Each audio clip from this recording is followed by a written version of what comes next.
Testing our shit in real time. What's up, everybody? We are Bully the Board. Seth, Kevin, and Steve with you here. I had this thought the other day, real quick.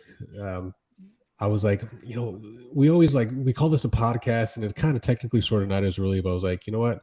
We're Bully the Board. This is our board meeting. It's our fucking weekly board meeting, baby. Okay. Damn, I actually like that. Yeah. Rise. Yeah. Like what do they do to tap everybody in? Like you got to sign in. Yeah, that's right. Sign your Robert's rules in this bitch. agreements, and get your hush money on the way out. So yeah, we're here, baby. We're we're an above board meeting, right? Yeah. Above the board meeting. Yeah, of course, everything is. Yeah. So going to go through the week that was week 13, get into a little bit of some of the efficiency landscape, give an update on Circa, and get into the week 14 picks. So let's not waste any time, baby. Let's roll into it. As you can see here, the model did end up with another profitable week due to, in part, the live lines that were able to be had. So Seth, why don't you start off with us, man? What was your for the games that were, I guess, official? We knew they were pregame bets. Didn't have to worry think about the live lines. What were your takeaways from the Falcons, Bucks, and Cowboys games? Yeah, so Lions, we had talked early on. I saw a little bit of that's true. Line movement in favor of the Lions, and then I was doing some research on Massey Peabody and a couple other places that really like the Lions. So I proactively took Lions +3. I paid $150 for it to grab it. Ooh, right on the was dot. Very happy because in live game it never got it yet because I think they scored and they never trailed, I believe. In fact, they got a turnover on the first drive from Jacksonville and they never looked back. So that was really psyched. And I was on the fence about Falcons, but we put out the videos with kind of a little bit more produced and a little bit more entertainment value, but we were one hold away from covering that game. I mean, no ifs, ands, or buts there. So that one's a little bit interesting. And man, as you said it, Kevin, there's a bear shit in the woods. Cowboys. I was like, man, I don't know. And then, oh boy, did that game change fast. That bear take a shit. My God. They look good, man. And then, or does maybe Matt Ryan look bad? I'm not sure. Both probably. But and then the Bucks. That game was so painful that I turned it off and was like, this is a lost game. So it was an interesting week, and we'll talk a little bit about this, but the live lines are just killing it right now. And so it's a way for us to lock in and really, pick up some units throughout the week. So overall, it was a good week. By the time the 1 o'clock games were over, I was able, or I guess, I had already cashed Lions, Commanders, and was feeling pretty good. And then we obviously lost the Falcons, but then was able to pick up the Bengals and Cowboys later that day. So it wasn't a bad day overall. I don't know. How about you, agreed. Steve? Yeah. Steve, what about you, man? How'd you soak in everything? Yeah, man. I was pretty upset with that Bucks game too. That's one where it's like, if you're, maybe because I'm selfish, but if you're not going to cover for me, then I hope you lose the game. 100%. Yeah. If good teams favorite, win, don't great cover, teams cover. Exactly. So to come back and to get that last second win, I was like, oh man, miss the PAT. Give me something. Give me hope going to OT or something. But yeah, that was tough. The Cowboys, that was an absolute shellacking. Really didn't. No, there was no stress in that game whatsoever. But yeah, I do like this. I think it's a good point Seth made.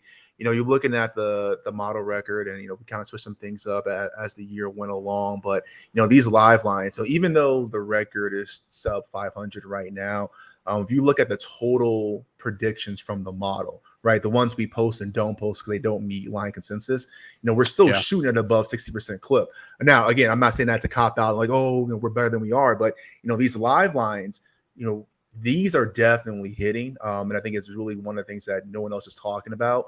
And it's a great way for me as a degenerate gambler to kind of meet with, the math and science of, good gambling practices, because you have an edge to go if you just keep that action going throughout the day. So definitely look out for these live lines to watch going forward. Yeah. How about you, Kevin? Yeah, it was, I'm kind of with you guys. On both sides of it. So I didn't get to watch the Falcons game, but I was doing the ESPN follow on thing, which is never good.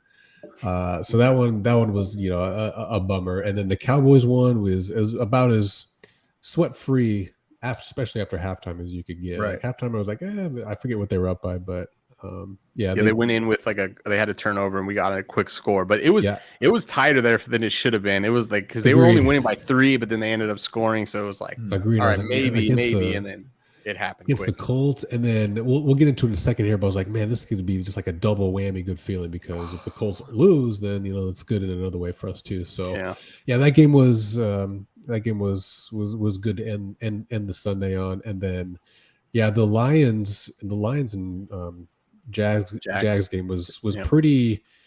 One of the few games I saw it touted all week, like, oh man, the over is so high, like it's going to be a shootout. And I don't know, I always get kind of weary when I hear a lot of people talking about that type of stuff, but it actually turned out to be that way. It was good back and forth. The Jags, had to play catch up, honestly, most of the time, but a lot of points scored. But like we said, they never trailed, so it was good to. And Trevor Lawrence pulled what is the guy from Boston, Paul Pierce? He his knee was like done. I mean, I follow a couple of doctors that they've only specialized in the NFL, and they're like, it could be ACL surgery, and then this dude just comes out looking like the dude from Rocky, putting his helmet on, throw him right back in there, just to lose by what did they lose by 20 or something? Damn, okay, man. And then my last takeaway, which kind of segues into our next point or talking thing here, is the Bengals. They look like they're hitting their stride, Steve. I don't need Steve. Oh man. So yeah, that was a fun game to watch. But they look, getting Jamar Chase back obviously helps, and the fucking backup running back is basically just as good as Joe Mixon, essentially. So P. Ryan. Pretty wild. But that was a good game. But speaking of Bengals and Bucks screwing up and everything here, so we had I'd say largely a down week again towards the futures place here. So Cowboys beating the Colts officially helped us. Check mark. Cash. It's cash. It's in my account. Is it? See, mine's not yet. I mean, really? Yeah, they're probably going to hold it to the end of the DraftKings. Cashed it out. Mathematically impossible, but so the Colts officially, with the loss of Dallas, hit the under for their season, and then Panthers were on bye, so nothing happened there. But Steve, talk to me. Oh man, what the hell's up with the Bengals? Oh man, I mean, listen, give credit where credit's due. If you watch these things, this has been my favorite play all year. I thought, since he had a really good, easy schedule for the first half, and the back half was supposed to be brutal. It was the Titans. That was a toss-up game. Like, they could win or lose that, but I mean, the Chiefs got him. The Chiefs got him, and to be fair, the Chiefs probably should have had him, but with them winning that game, shit's getting a little tight, especially with potentially with Lamar out, what's going on with that. And, we're taking Ravens coming up. We'll talk about that in a second with drop off between Lamar and Huntley, or lack thereof. But I'm as a bettor, I'm feeling pretty nervous here. Okay. I'm not going to lie. So you did this with us. So you got 5 games left. I think they play the Browns this week. So is that a win or a loss? Man, you know what? I'm gonna say this. I'm gonna say that's a win. Oh no, I'm sorry. That's a Bengals loss. That's a Bengals loss. Okay, spread's only 2. I think 6. So that's a pretty big spread. But okay, I think Deshaun has a good game too. Gets a little bit of his groove back, and the Bengals are coming high off that KC win. Yeah. This could be a little bit of a letdown game. Stella's the only thing getting a groove back there. Okay, next week. Buccaneers at Bucks. Okay, hot take. Tom Brady and the Bucks, they're leading the NFC South. They may be catching their stride. Now, Tom Brady looked like absolute dog shit. Yeah, but that looked like a team catching their stride. That looked like a team. I don't even know what that looked like. Okay, so you're saying loss. Wow. Yeah. Okay. We disagree on that. You are still. I'm a desperate man right now. I'm back into the corner. All right? Okay. And then will put you in a rock and a hard place. Then they play the Patriots. Remember, you need a win. You need some wins here, but you also need a loss. So yeah. I guess it doesn't put you in a hard place. I New England because you get the double whammy. Yeah. No, I do. I will take New England for that game. Okay, so they're going 0-3. Yeah. Okay, 0-3. No. and then I'm sorry. I take Cincinnati. I think Cincinnati You beats take them. it. Okay, finally they get the win. Yeah. Okay, then they play the Bills. I got Bills. At Bills win that Cincy. game. Okay, so that would put you right at 10, and then you got they play the Ravens for the last game for the whole kit and caboodle for not a push. Yeah. I see this one. Not to give you a cop out answer. This is a toss up because This one's a toss up.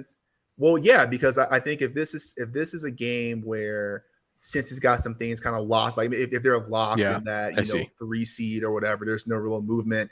Then yeah, I can see Ravens edging this out. Let me put it this way: if it's a game that matters for the Ravens and for Cincy, I think Cincy wins. Given what we've seen with Baltimore's defense and the absolute letdowns in the fourth quarter, I think Cincy wins that game. So 1, 2, 3, that's a loss. We would lose, and I think that's being generous, pretty conservative. Yeah. I honestly think they could go 4-1. Yeah, in that run. Yeah, I that's not unreasonable. That's not unreasonable at all. So. I think that one's dead. But hey, good for you, Steve, trying to cling on and die. Hey, yeah, God bless. Yeah, someone's got to do it. Hey, listen, I have sold myself crazier bets. All right. Yeah. Fair. Well, the fucked up thing is it's still 10. You could hedge out of this. Now the odds are not in your favor. Sure. But I'm surprised. I'm very surprised by that. At least it was on DraftKings. I didn't check any of the other books, but I found that really interesting. Yeah. So the next closest one, I think that I personally feel good about wrapping up, I think is going to be the Panthers. I don't know where 3 wins. Games, right? Yeah, I don't know where 3 wins are coming from. The Seahawks this week in Seattle. The models got Seahawks win on that one. Yeah. So that's Seahawks, Steelers. That'll be a double Lions, whammy game Bucks, for us too. Saints. They're going to play the Panthers, which that could be, I don't know, toss up. They play the Lions, and then the Bucks and the Saints. Saints could be an interesting game at the very last one at the end of the year. The Saints are just ass. It's really pathetic. So we might as well just we're not going to push on that one. I will be. Yeah, I don't think so. I don't think so. I'll do something ridiculous on camera if they end up pushing. We can talk about that, but I'm willing to bet. It's gonna come down to Carolina and New England winning. If those both can win, then we'll get profit. But if not, we may. Now, according to Steve, there's a chance that we could push Bengals. So hey, sure, fight on. Listen, yeah, the Patriots one I think is the most will come down to the last week or two. We're right where we want, right? And you're basically betting 9, which is basically 8 and over is 8.5 is literally saying, are they going to be 50-50 or not? Are they going to be better or are they going to be worse? So they got to go 3-2. They play the Cards this week, which I feel good about the Pats' chances there. They play the Raiders and again Bengals and then Dolphins and Bills last 2. So I don't know, but we'll talk about this when we get to the EPA landscape. But the Bills have nothing to play for in that last week. Could be something. Yeah, it's basically. They're good defense and they struggle against mediocre to good defenses and they can't score. And so if they play shitty defenses, you got a chance. That's basically what New England is. Yeah. And they've shit the bed if you think about it. They shit the bed with the Bears. I mean, they've just really struggled against teams that they should have, quote unquote, have a good defense against. So they've been an enigma for sure, I would say. I don't know what. Hot and cold, baby. Hot and cold, really. Definition. So, all right. Any other takeaways from how the futures are going so far? What do you think? Where do you think it ends? What do you think the record is? So we got one. We got one win locked up in these 5. So we got one win. I think Panthers cash. Okay. We got the Colts that'll cash. Yeah. I think the Bengals is a loss. I think they're gonna win 3 games. I think the Patriots can pull it off, and then Saints are done. Saints are lost. Saints are Saints are done. Yeah. So 3-3-2. How about you, Steve? 3-1-1. I go for the push. Bengals push. Bengals push, baby. Keep hope alive. Yep. I hope they do. I'm with you, Kevin. I think 3-2, and maybe the bold statement here that no one wants to talk about. We may go 2-3. that New England's going to be right it's there. very possible. Yeah, it's very, very possible. Yeah, and technically we could go 4. We could go 1-4. I mean, Carolina goes hot. I don't know how or why, but we haven't seen Sam Darnold. We've seen one. He's started once and he's won once. Is this the beginning of Sam Darnold's dynasty? Savior? Yeah, could be either savior. Maybe could be. We'll see. So, all right, another week in the books. We got 5 more weeks left in the season, so we'll be sweating these for sure, man. But let's get into a little bit on how things have shifted and talk a little bit about the sort of the efficiency landscape in the EPA model or the EPA rankings here. So we talked about this last week for the first time, I believe, and just as kind of a recap for everybody, the offensive EPA per play is on the horizontal x-axis and the defensive is on the vertical y-axis. So a simple way I think to interpret this is just pick out 2 teams. So best offense right now per this metric is the Kansas City Chiefs, all the way at the far right. And the best defense by ever so slightly, it looks like, is the Dallas. Cowboys. And then conversely, very worst offense is the Houston Texans, and very worst defense is the Bears. That's actually surprising. Shout out. Is it though? Shout out. So that would actually be my. We got rid of all of our best players. Yeah, you got rid of the 2 best. They've been giving up like crazy amount of points per game. Yeah, now that you say they that, let Aaron Rodgers beat up on them, and Aaron Rodgers is not. That team is not good. Maybe now that you say that out loud, I take back my statement. You're right. That's not surprising at all. But I just for me, just visually off the cuff looking at this, this was a takeaway last week, but the Vikings frauds, baby, frauds. But the Broncos, they are 1, 2, 3. There's only 4 teams, technically worse than them offensively, which is kind of wild. But defensively, they're really good. But I saw an interesting comment real quick on this. Someone was like, how the hell is the Broncos defense, so good or so stout, that type of thing. And so it was basically a clapback, smart ass comment, but it was like, well, think about it. Teams basically have to score 10 points on them to fucking win a game. So you don't even need to have a good game to beat them. To win. So their defense is basically inflated in a sense because other teams are just not that they're not trying, but you don't actually have to score a ton of points to win, and it's just like a weird juxtaposition based on how they're ranked here. So I thought that was interesting. There was some stat like if the Broncos scored the league average of like 22 points per game or whatever it was, like they'd be first in AFC West. Like that's how bad it's been. I mean, to me, the EPAs tell the whole story. This is a really, really, really fucking good defense and a really, really, really bad offense. And they don't even need to score that many points, and they'd be fucking one of the best teams in the league. Yep. I mean, all right. Here's I don't want to misquote. I wanted to pull up what I saw earlier. So this comment was: opponents need almost no production on offense to win, and there are no garbage time stats. Teams are trying to come back after getting down big versus Denver.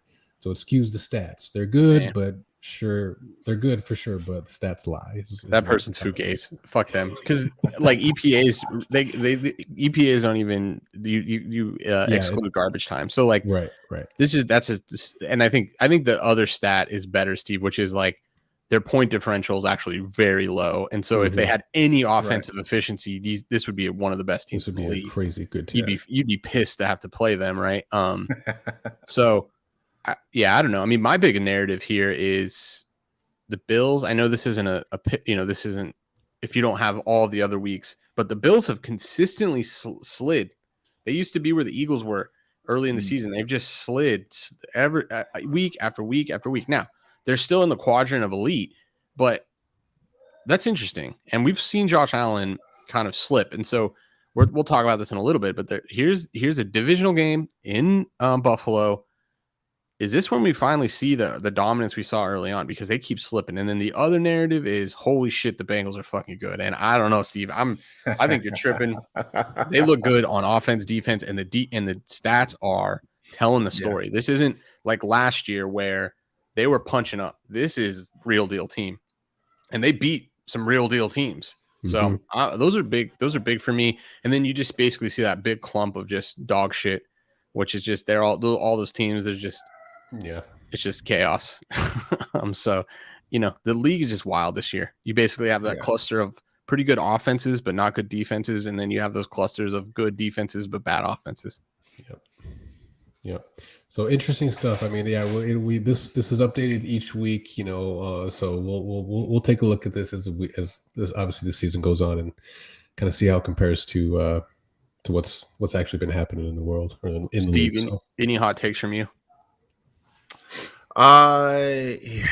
Yeah, man. I got a few here. I think for me, I'm with you. I'm gonna delusion about the Bengals, but I think let's look at Tampa Bay. That defense has been decent, right? Top half of that thing. Tom Brady's been dog shit. As Tom Brady goes, so do the Bucks. I think my hot take, Buccaneers end up in the far top right quadrant in those elite teams by week 17. I think they continually march forward. You are high. You are so high. Tom, listen. No, look. We're talking about Fugazi stats. Tom Brady is 3-1 since his divorce. This is Tom Brady's demon time. He's coming back hot. He's got nothing holding him back. Yeah, that's my hot take. All right, all right. We didn't mention this, but San Francisco. I mean, the Jimmy G news is huge. So the fact that he's not going to be out. So put in perspective, we have a plus 3,000 Super Bowl ticket for the Eagles. So I guess we should shout that out. I mean, they're technically speaking, net EPA wise, they're the number one team. So good for us. But that was big because the odds shot up because a lot of the NFC probability was then getting sucked away from San Francisco. Right. So that was a big win, and then not a big win because then they're like, okay, actually he may actually be back. So that's something to watch out. That team looks fucking good though. They get better every week.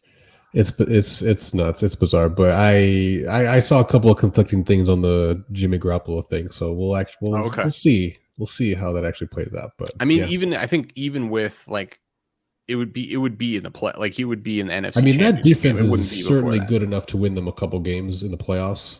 Yeah. And that division sucks. And could he? Oh yeah, I think they're probably going to take it still. I guess what's Seattle's record? I guess Seattle doesn't suck. They're 8-5. Oh wow. Okay. So.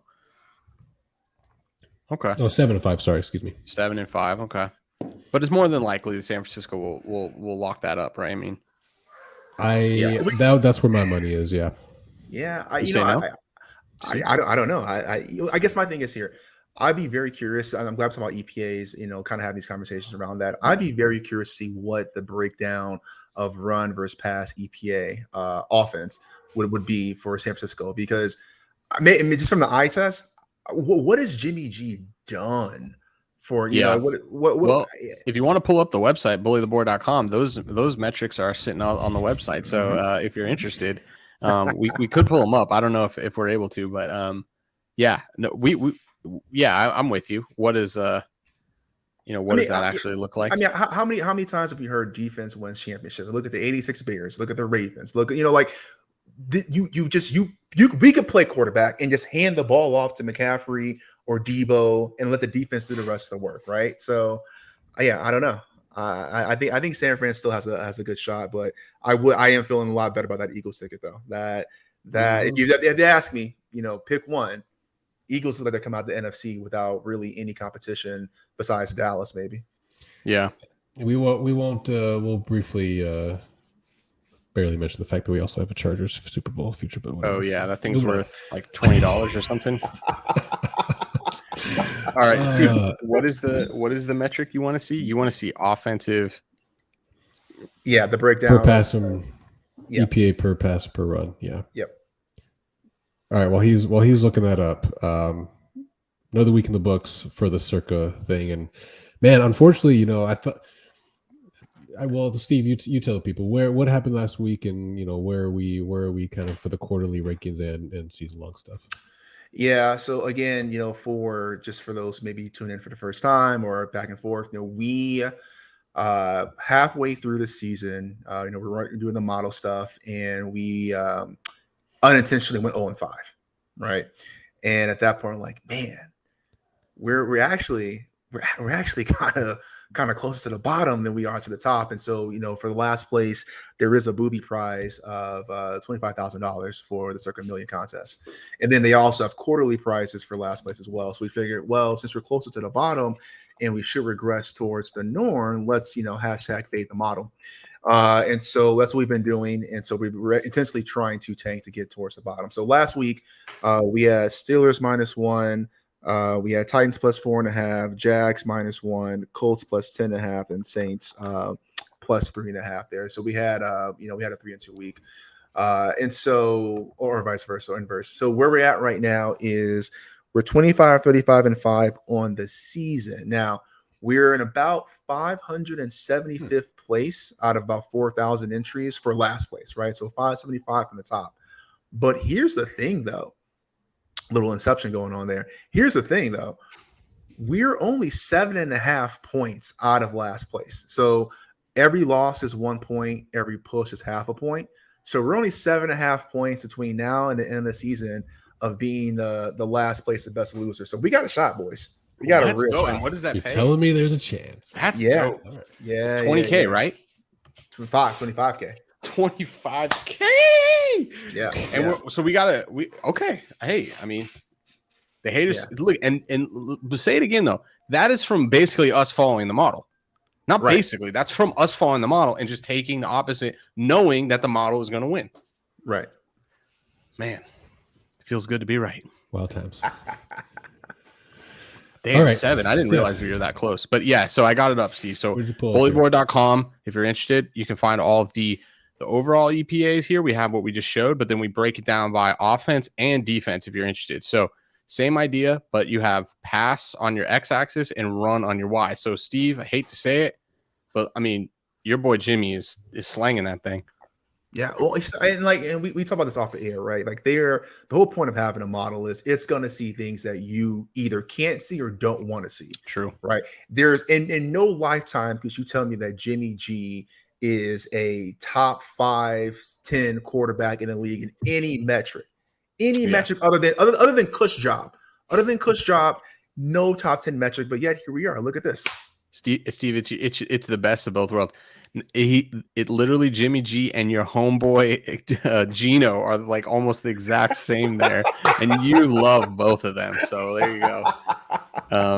Yeah, interesting enough. And then on defense, but to your point, look at the Bucks run. That's really what they're struggling. They cannot run the ball. They're the worst run offense in the league. In the defensively, Green Bay and the Browns just can't stop anybody from the run.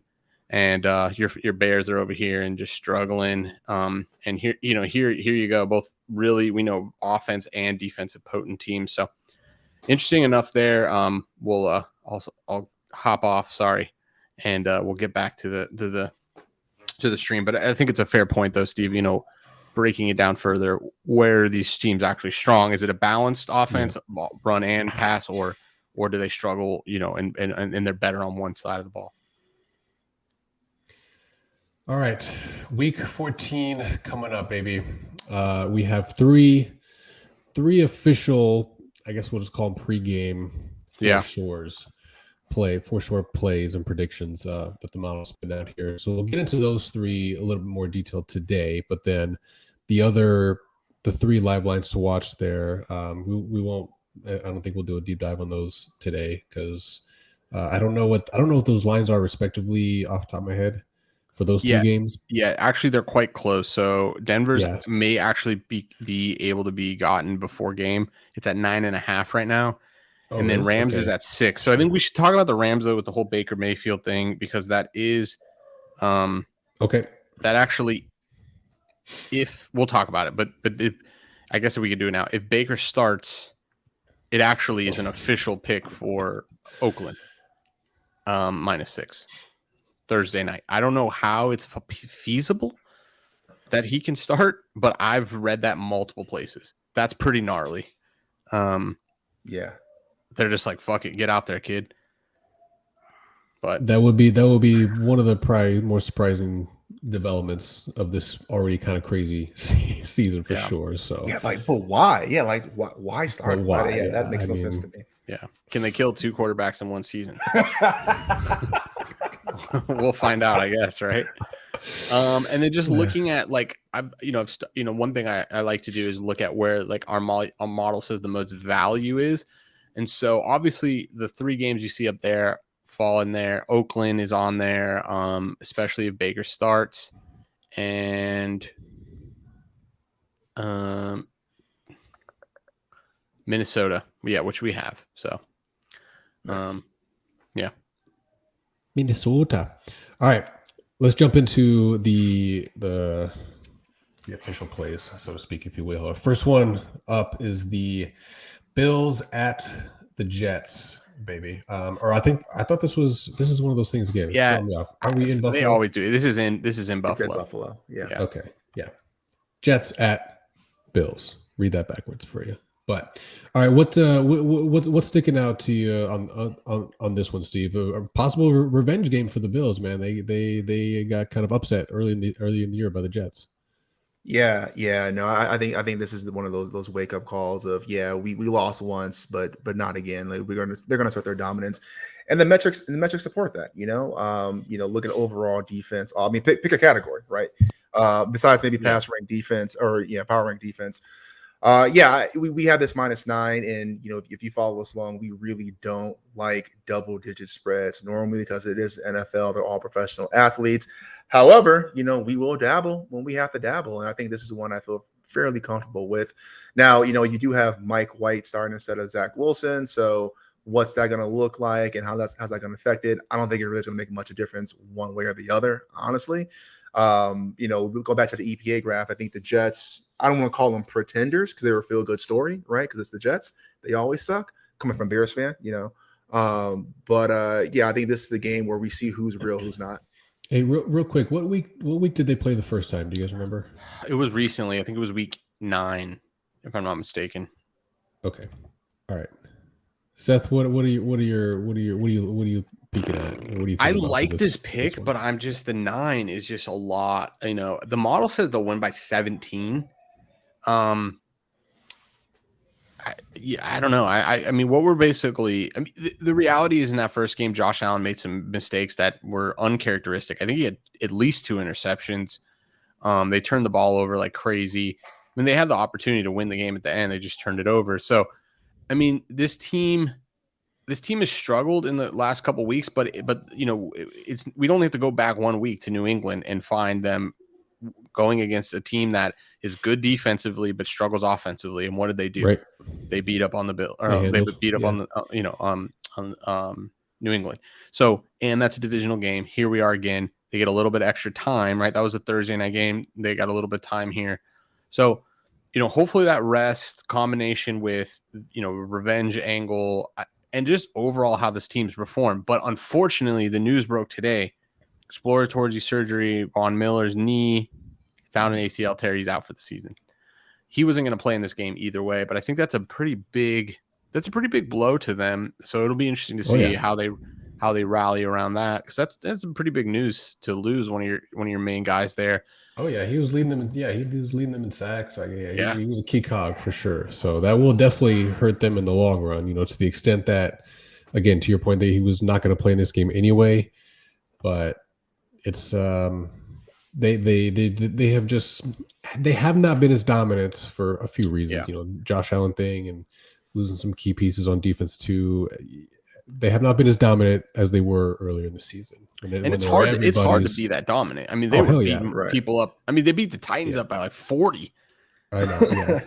they were everyone's darlings, and now I don't want to say they're being written off per se, but they are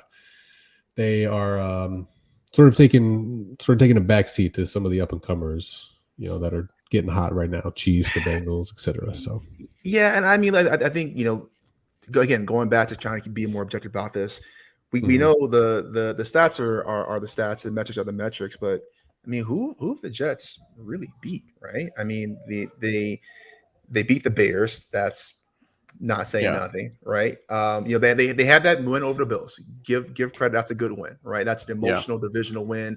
That's something. But they beat the Broncos, which, as we just talked about, it's not that hard to do if you can put up 2 touchdowns. They beat the Packers. Aaron Rodgers is not the same. They Nope. whooped the Dolphins. Remember, they were on their third string quarterback. Third string. No one wants to talk about that. Our model had that. We got screwed. Teddy Bridgewater out the first play of the game. Right. And look at where the Dolphins are now. When do they play again? When they play again, the Dolphins will smoke. This is I love that take, Steve. This is like the kid that is dumb and like somehow gets an A on the first test, and everyone's like, "What the fuck?"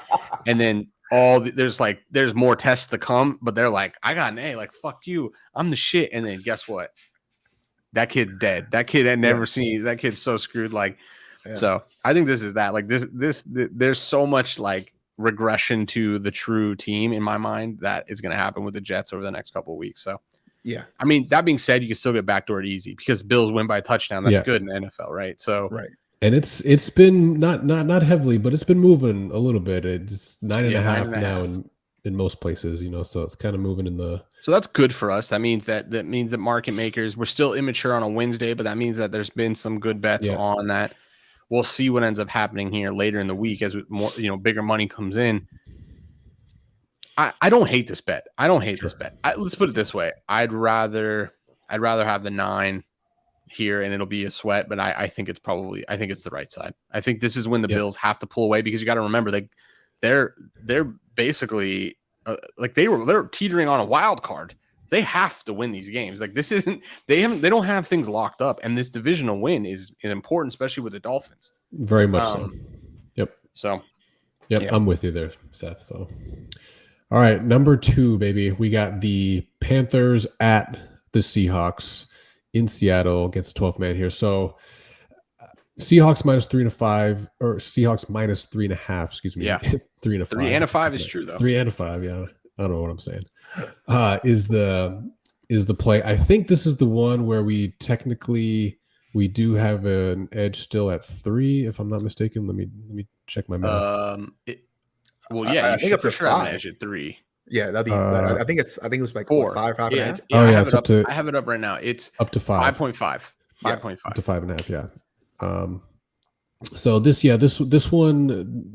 one's relatively straightforward in my mind. One of the thing that is somewhat surprising is Kenneth Walker still hurt for them, the rookie, because he's been, I mean, he's got 6 or 7 TDs on the ground and like almost 700 yards. So he's been in the rookie of the year conversation.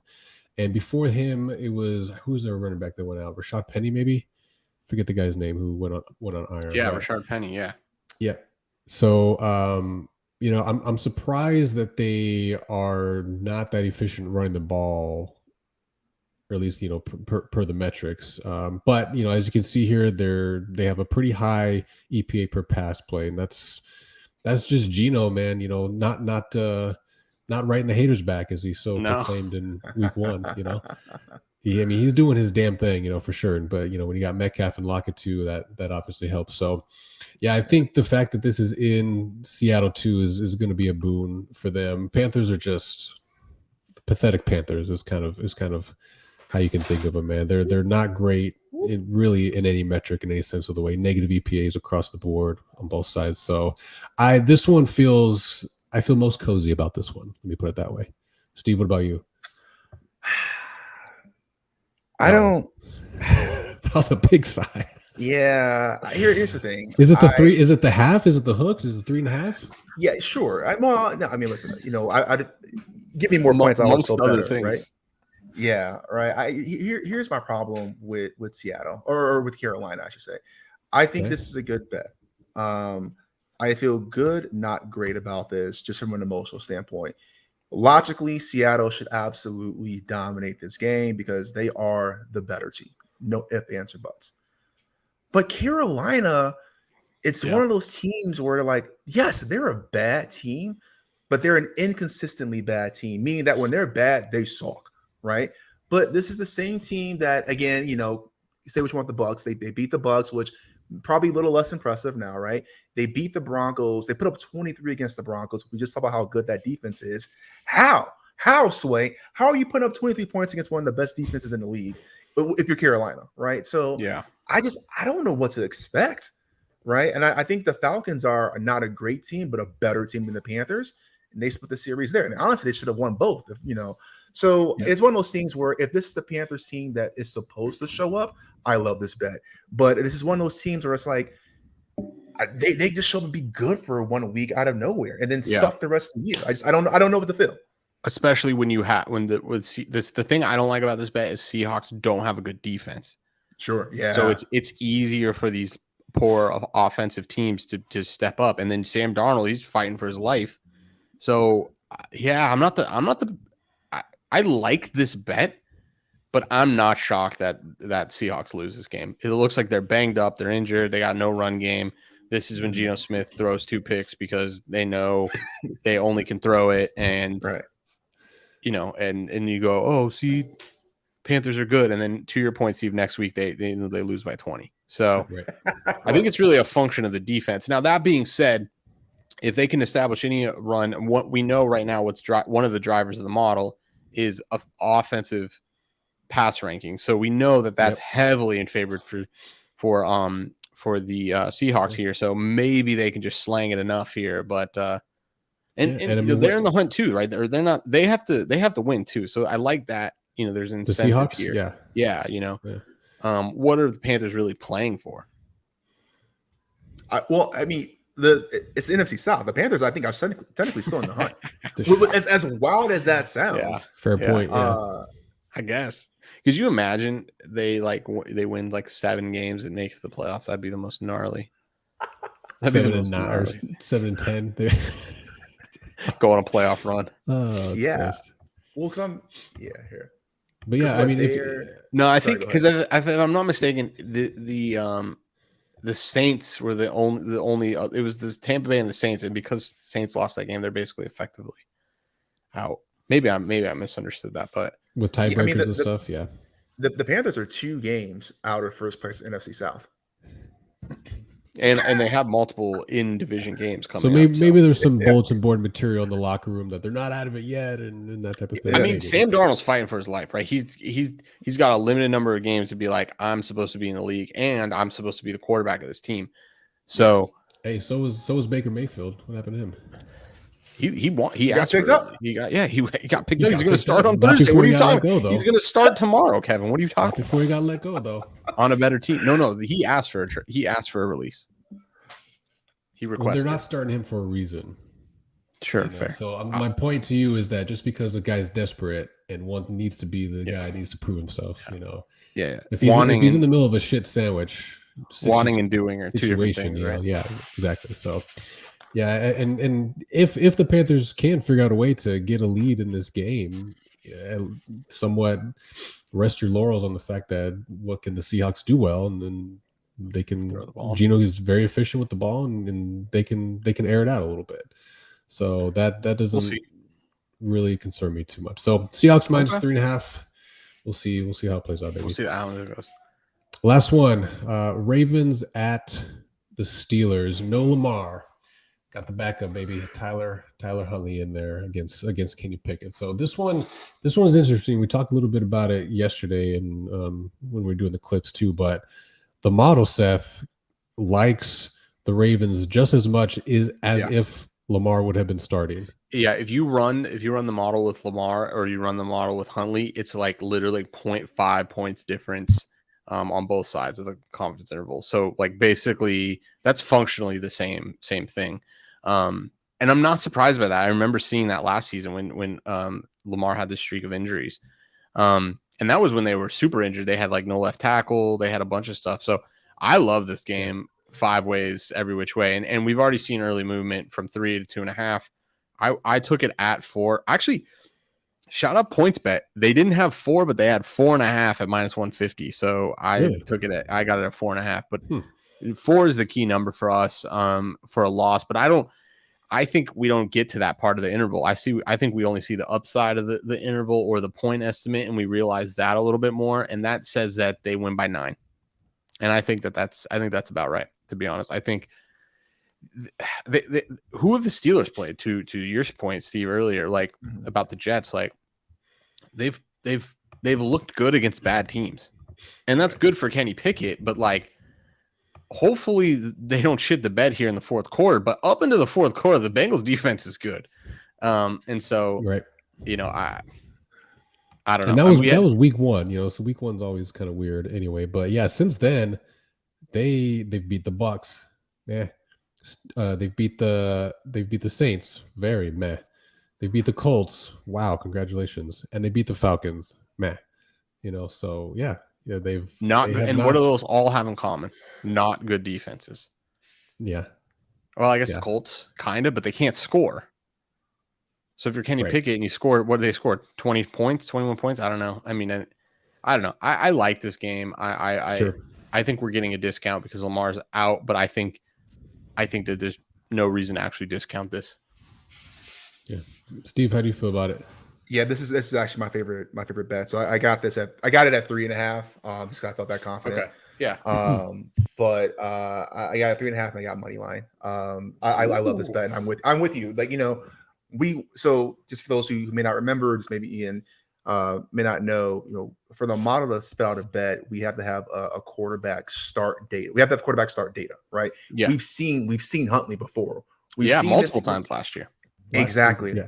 Yeah, and we've seen this kid tear it up. Now, yes, he's had a couple of bad outings here and there, but we've seen this kid tear it up. So I love this. I think I get why people say, oh, it's a backup quarterback. They're going to take a huge step backwards. That is not going to be the case. I love this bet. I think Ravens win outright. This is my favorite bet of the week, for sure. Please tell me you hate it, Kevin.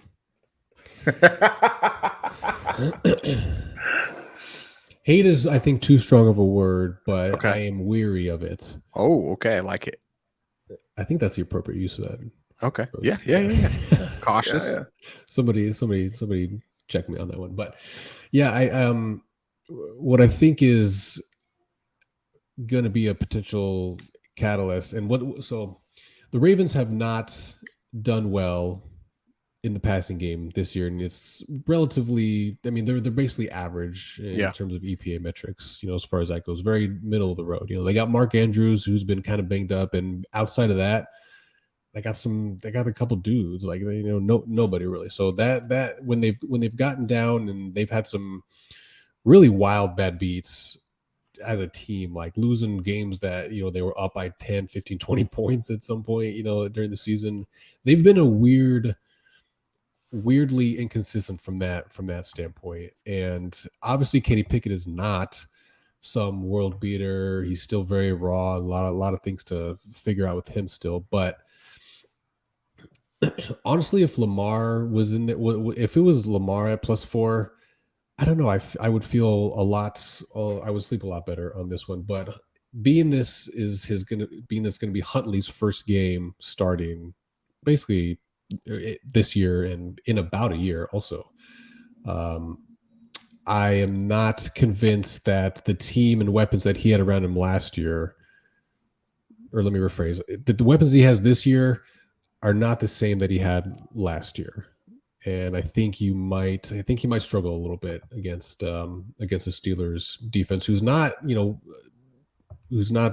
best by any metric either, but TJ Watt's coming after you. Fitzpatrick's lurking in the back there. I mean, they got plenty of guys who can make plays, and I would not be surprised if this ends up being a Justin Tucker game winner at the end, or a field goal on either way. On either side. The Pittsburgh, backup kicker in Pittsburgh, who he nailed like 4 last week. Yeah, I know. So yeah, I mean, listen, I'm glad that you don't like it. Because I love it. Like, yeah, right. Whenever we all like it, I get a little weary, right? But shout out Bet Openly. I'd peer-to-peer you so hard right now. Yeah, but to your point, Kevin. I mean, they're gonna have.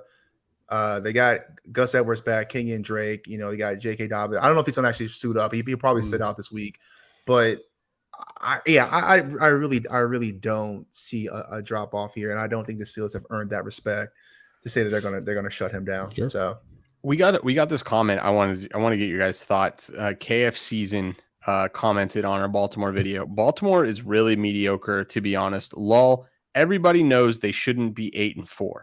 I want to get your thoughts on that. My response to was, more like 10-2 because they shut away 2 games. But I found that the boldness here in that, like, do you guys share that narrative that this is an overrated Bengals team?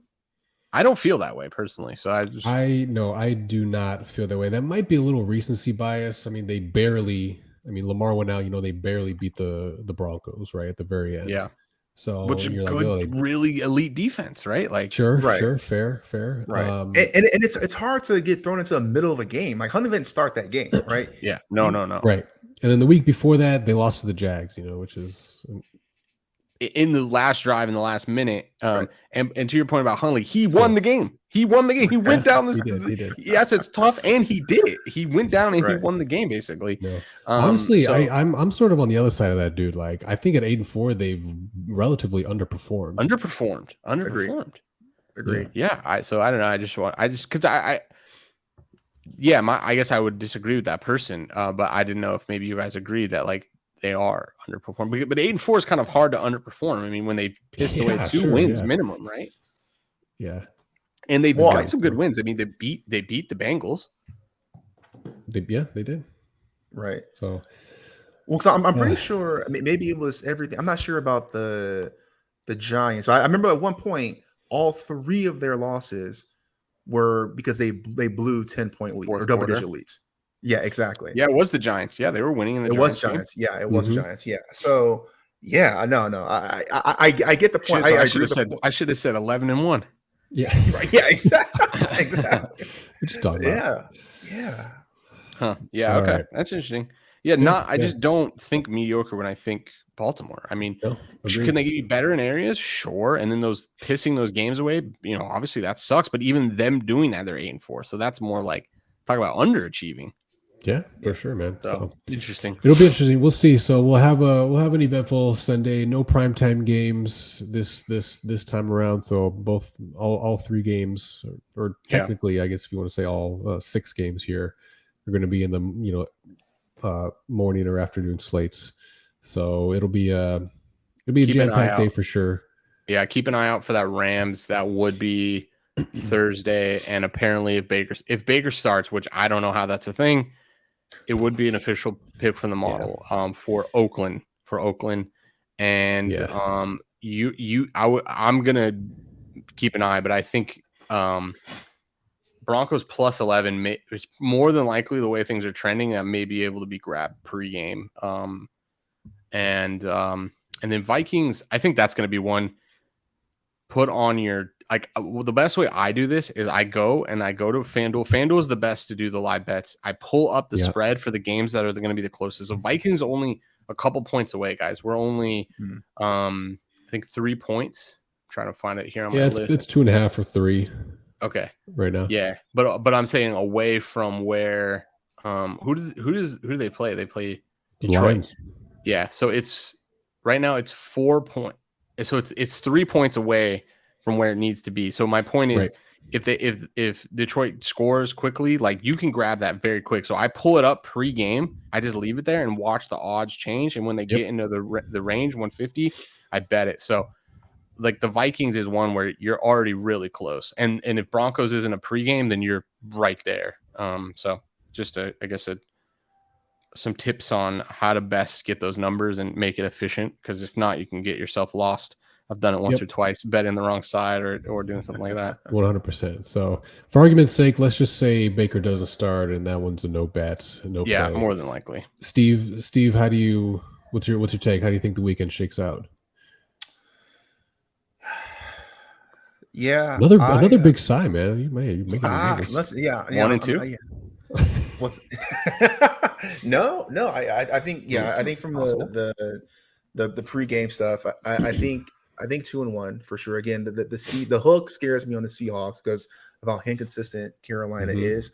I don't want to sound, I'm always the one that says, "Oh yeah, undefeated." But I think this really could go 3-0. But I'll be realistic, say 2-1. And then I love the live lines. I really want to see that Broncos plus 11. I'll be looking out for all these, but I definitely like that one. So actually, you can get that now minus 140 plus 11.5 on FanDuel. Oh, this is the third week in a row the Broncos have been live line to watch, and I have stayed away. I've been too chicken shit. And just wait, the one you bet it will be the one. Yeah.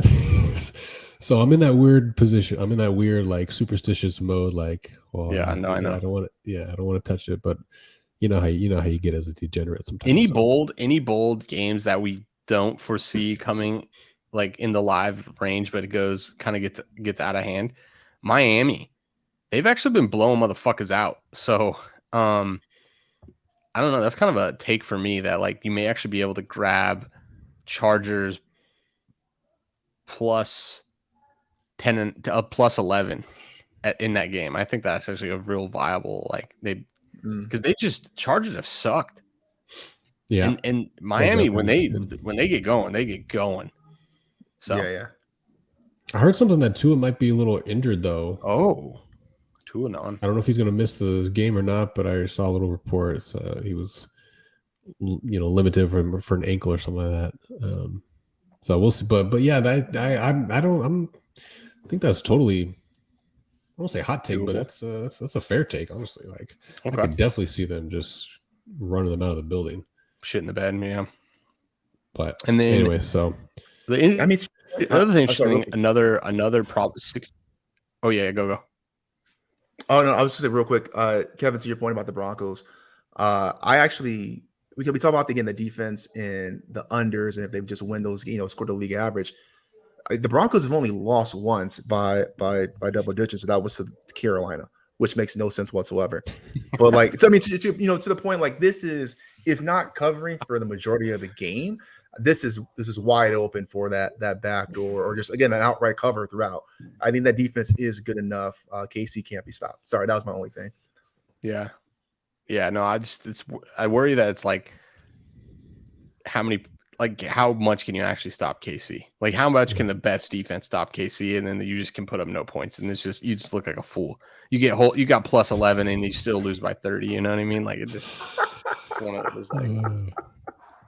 Yeah. So yeah, I'm Seth. What about you? If you're putting your money where your mouth is, how do you think the model does this week? I genuinely think this could be a 3-0. This is literally going to be a 3-0 and 0-3 week. I really believe that. I think it's a high variance week. I do believe that. I think these all happen. I like the Ravens the most, which scares me, but I really like that one. Especially at 4. I'm with you, Kev, or Steve. I think that they probably win that game too. Seahawks, I like that bet. I just hate betting on teams that don't have defenses because you just these weird things happen and you can't do anything about it. The teams they just can't respond defensively. And then I'm with you, Kevin. Like I'm shaking in my boots. I'm sad that I asked my own question, which is could I get this pregame, because now I feel obligated that I have to bet it pregame. And like, yeah, it scares the shit out of me. But Broncos country, let's ride. That's all I can say. That's all I got. That's all I got. I saw a meme today. It was a Broncos fan. He had the bag over, said Broncos country. Let's hide. Let's hide. Yeah, that's about right. I might have to hide from this bet, but oh man. Can I ask? Sorry, go ahead. Yeah. No, I was just gonna say I think it's officially it's a 4-game card right off the bat because I can't not. Yeah. Yep. Hey, can I ask real quick for you guys? Can I get an over under? So for those of you who have been following along, we've had some bad beats. No excuses. That's betting. That's football. But we have had some freaking bad beats, man. Let's loss. So over under 1.5 bad beats this week. Or what's your line? For this week only? Yeah, for this week. For all 6 games. Assuming we can get all 6 lines. Okay. Because we've seen some wilds, we've seen missed PATs, we've seen unnecessary 2-point conversions. Yeah. We've seen just hold the damn ball. Yeah. You name it. We've lost. If I close my eyes, I can easily manifest 2 bad beats for sure. Yeah, no, I know that's called trauma. Yeah, no doubt about it. This Vikings spread is really interesting. Vikings are average, but if you go back to the EPA, which I don't know if you can, Kevin, but if you can go back to that, Detroit is horrible on defense. Mm-hmm. Yep. And worst essentially. Yeah. So I like yes, they're an average team, but they win against a really good defense last week. So I don't know. I don't really get why they wouldn't be like push them, pick them or giving them 2.5. And it's moving in that way. It was 1.5. It's moved to 2.5. Does this get to +3? I think for my, to your point, I think this says more about the Vikings than it does the Lions. But what does it say about the Lions? The Lions suck on defense.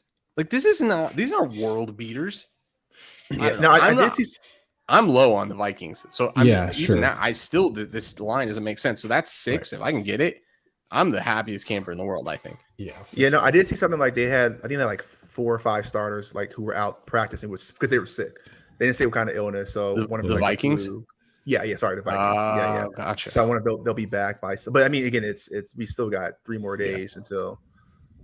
So. We'll see, man. We'll see. I'm obviously hoping for 0 bad beats, but yeah, of course, shit happens, man. You're still humans are still playing the game, so God knows what could happen. But I mean, you're right though, Kevin. 2 is right because you can Seahawks can win by 3 and Bills get backdoor. I could see that 100%. But anyhow, all right. I think that we will adjourn this board meeting for this week. It's been productive. We will be back same time, same place next week. Hope everyone, if you're tailing, let us know. Shoot us the comments on TikTok, Instagram, Twitter, wherever you follow us. Let us know what you think. And Godspeed, God bless. Let's make some money, boys. Yeah, and one last thing, you'll see there, bullytheboard.com, the website. If you go check it out, you can see all the model output there, and you can see all the live lines. So that's where all of them can be found. Data too. Yep. Yeah, everything you can check it out. It's all free there. So if you're interested in all this, that's where you can find it. All right. Until next week, guys. See you later. Take care.